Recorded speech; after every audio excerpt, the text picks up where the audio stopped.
Hello and a very warm welcome, my dear students and my colleagues. Today, in this short video, I am going to record a very small introduction to Edward Morgan Foster's A Passage to India, as the title goes to suggest that it is going to be a novel on the colonial systems and the things which happened during the colonial system in India. The novel is all about that. This is a very beautiful novel because it presents not only the situation of the British people in India, but also the colonized condition of the people of India. And it is also a kind of theme that we can be meeting again and again, though it presents a lot of things about the real India alongside the British India. But it also goes to prove at the end of the novel, till the end of the novel, that the friendship between the British, the colonizer, and the colonized is beyond any possibility. So, in that way, this novel goes to present to us something which is possibly not so good to see, not so much pleasing to see, but however, this is the situation. So let us enter deep into the novel and see what else things can happen. So first of all, we have got the introduction that introduces us to the novel.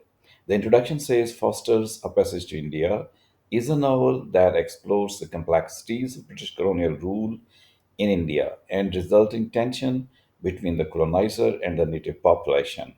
The novel is set during the British Raj in the 1920s and is divided into three parts: mosque, cave, and the temple.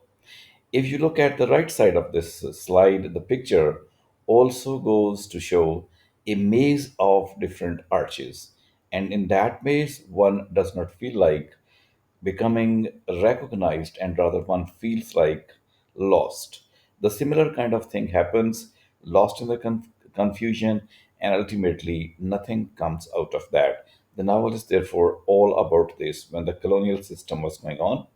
The writer, in order to represent the local Indian culture, has divided the novel into three parts, that is, the mosque, the cave, and the temple.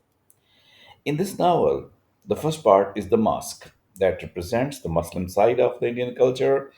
It says the novel begins in the fictional town of Chandrapur, India, where Dr. Aziz, a young Muslim Indian physician, meets two British women, Mrs. Moore and Adela Quested, who have recently arrived from England.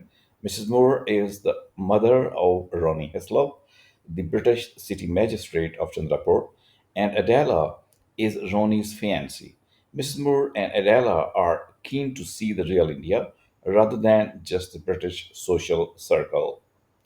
So one can see in these lines very clearly that characters are both from India and from England. We have two women characters. One is Mrs. Moore, who is the mother of Ronnie Haslop, who is told here as the magistrate. Then is Adela, who she's also related to Ronnie Haslop because she's the fiancée of this person and is very much young woman. Both of these people come to India to visit and they want to see the real India instead of just roaming about in the circle of the British people. In order to see the real India, Dr. Aziz and Mrs. Moore quickly form a bond when they meet at a mosque, and he later organizes an outing to the Malabar Caves, which Adela expresses an interest in visiting. The trip is intended to foster better relations between the British and the Indian. So here is the very word Malabar Caves. That is the whole center of the story, where the major action takes place. And the mystery of India is also revealed there. Malabar Caves are an ancient antiquity, and from the mosque to the Malabar Caves, the travel takes place because of Dr. Aziz, who advises Mrs. Moore that if she wants to have a look at the real India, then she should visit Malabar Caves. And Adela also accompanies them, though at this moment Dr. Aziz did not realize that he's going to take a step which possibly may result into something evil or bad. So that is why the part two, the outing to the Malabar Caves, becomes the central event of the novel. During the visit, something inexplicable happens to Adela. Quested which she is one of the caves, she becomes overwhelmed and disoriented by the echo in the cave and subsequently accuses Dr. Aziz of attempting to assault her. The accusation leads to a trial that exacerbates the racial tension between the British colonizer and the Indian community. So, in this reading, one can notice the word echo, which happens inside the Malabar caves. So, once if you speak, the Malabar caves keep on reflecting in the form of echo, and one possibly can become disoriented. The same happened with Adela Quested, that when she spoke there, when she entered into one cave, then she came out of the other cave, she named someone, and as a result, the echo continues to go, and she became confused and ultimately became disoriented. And she ran out of those Marbar caves, thinking probably or assuming probably that Dr. Aziz had attempted to assault her. Already the tension was there between the colonized and the colonized. Naturally, that was further heightened. The British community immediately sides with Adela, while the Indians, led by Dr. Aziz's friend, including the educated and somewhat Anglophile Hindu professor Kirill Fielding, rally to his defense. The trial becomes a symbol of the deep seated prejudices and misunderstandings between the two cultures. Now, here we can see that one evil thing which happens, one confusing thing which happens, which widens the gulf between the British and the Indian people. Dr. Aziz is accused of, attacking Adela, and as a result, all the British people side with Adela. And this person, Dr. Aziz, who is actually a very good person, is only defended up to some extent by Carol Fielding, who is a little bit of an Anglophile, though he's a white man. And in that way, the tug of war begins between these two people, which is very much helpful in finding out the reality of differences, in finding out the reality of the prejudice which both the people may have against each other, but the prejudice on the part of the proud people who were rulers at that time, it was stronger and was converted into hate. And so the conflict continues to take place. This conflict is the symbol of the overall larger conflict between the colonized people and the colonizer. And so, in that way, the part two closes. In part three, as the trial progresses, Adela begins to doubt her own recollections of events in the cave.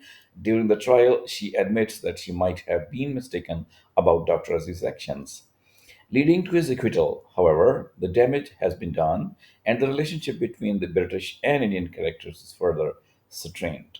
So we can see that as soon as Adela becomes out of her illusions and is disillusioned, and she remembers that possibly she has accused Dr. Aziz wrongly, she remembers nothing, and as a result, Dr. Aziz is quitted. But because of this whole situation, the confidence, the relationship, the bonding between the white and the Indian colonized people could not be restored. Because after the trial, Adela breaks off her engagement with Ronnie Heslop and eventually returns to England. Dr. Aziz, disillusioned by the entire experience, decides to leave Chandrapur and moves to a more remote part of India. His friendship with Kirill Fielding, which had been a central part of the story, also suffers as a result of the trial and the cultural divide it highlights. Cultural divide was there, but that became significant, that became widened only because of this trial. Though Dr. Aziz is relieved of the case and he goes to the more central part of India, even then there is the kind of dislike or the absence of friendship, absence of bonding, even between Dr. Aziz and Fielding, that disappeared. So the whole incident brought more gulf between the two parties. The friendship could not happen, and the novel concludes also with the same idea. The novel ends with a symbolic meeting between Aziz and Fielding, where they realize that true friendship between an Indian and an Englishman is impossible under the current colonial system. The novel concludes on a note of unresolved tension and a recognition of the insurmountable barrier created by the British colonialism. So the novel presents to an idea that although love between the human beings is possible, regardless of the fact to which country, race, or color they belong to, but because of the imperialism that one considers oneself to be powerful, stronger, better as compared to the people who are being colonized by them. That type of tension keeps on existing, and therefore the friendship between the two people was not possible because of this divide. So the whole novel goes to cover all that through the characters, white and Indian, all, and supports this idea. So, thank you very much for watching all this. It is very good to see that some of you might have understood all that.